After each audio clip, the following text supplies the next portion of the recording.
Hey, it's Courtney Johnston from RuleBreakersClub.com, and in this video, I want to talk to you about some strategies you can use while you're writing your sales page copy in order to lay it out and format it so that it's really, really easy to design later on or to send to a designer later on. I actually asked some web designers how they like documents formatted for copy when they receive them, and so a lot of the tips that I'm going to talk to you about today are going to make your designer really, really happy, which means that they can focus more on the design and less on trying to understand your copy.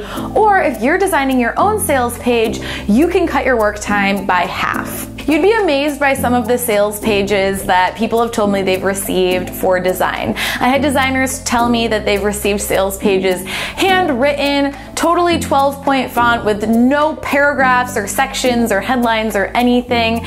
They've received PDF files and things like that. And none of these formats make it easy for someone to design your sales page. What you really want is a sales page that's laid out in a way that looks like a sales page, but is easy to copy and paste and design into the page. There are 5 things I always do on my Google Docs of sales pages to make them really easy to design, and my clients are always super happy about this, and I'm always super happy when I do it for myself. The number one thing that you need to put on all of your sales page docs is headlines and subheadlines. You've got to break up those sections using the 14-part sales page framework, which you can learn more about below, but that's how a sales page is going to be designed. It needs to be broken down into sections so that you can change out background colors and images and fonts and things like that. The way that you break down your sales page into sections in the document is exactly the same way you're going to break it down into sections when you design it. Makes life a lot easier, right? The second thing that I want you to add to all of your docs are bullet points.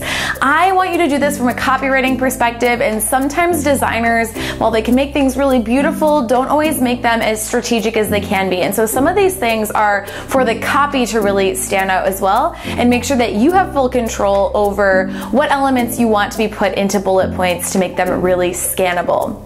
I think that about 40%, I would say 30 to 40% of the sections on your sales page should include bullet points, if not more than that. Now, the whole section might not need to be bullet points, but bullet points are a great way in order to pull out information and make it eye-catching for someone to see. The last thing you want in your sales page is blocks and blocks of text that people can't get through. And because of that, I never recommend having any paragraphs on your sales page that are more than 3 sentences. I know that's the opposite of what you probably learned in school, that a paragraph needs to have at least 3 sentences, but if you read any of my sales pages, you'll notice that they're 1, 2, maybe 3 sentences maximum. This again is for scannability online, and it breaks down the content to make it less overwhelming for the reader. Third element I want you to think about is adding bold, italic, and capitalization to your sales page for design.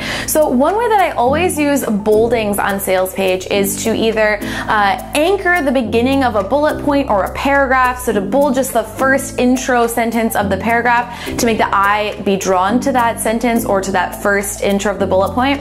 You can also bold, like if it's in the middle of something and you want to make sure someone's eye goes to it. It's a great way to break up text, again, make it more scannable. Same thing for italicizing things. And then sometimes a great stylistic element you can include is writing things in all caps. So maybe you want to have your subheadlines in all caps, or the titles of your modules in all caps, or something like that to really call out and offer a new design so that, again, it catches the eye and it doesn't go unnoticed. The fourth thing that I add is a little bit unique, and some people don't feel like super comfortable doing this, so you don't have to worry about it, but I like to utilize the horizontal space by inserting tables into my sales page. So I use tables in order to kind of visually lay out how I would want like icons or things laid out on my sales page. You don't even have to show the table, it just allows a way so that you can organize the sales page to show how you want it to be laid out versus everything being vertical all the the time. And you can see how I do that in the sample sales page that you can download below this video at realbreakersclub.com.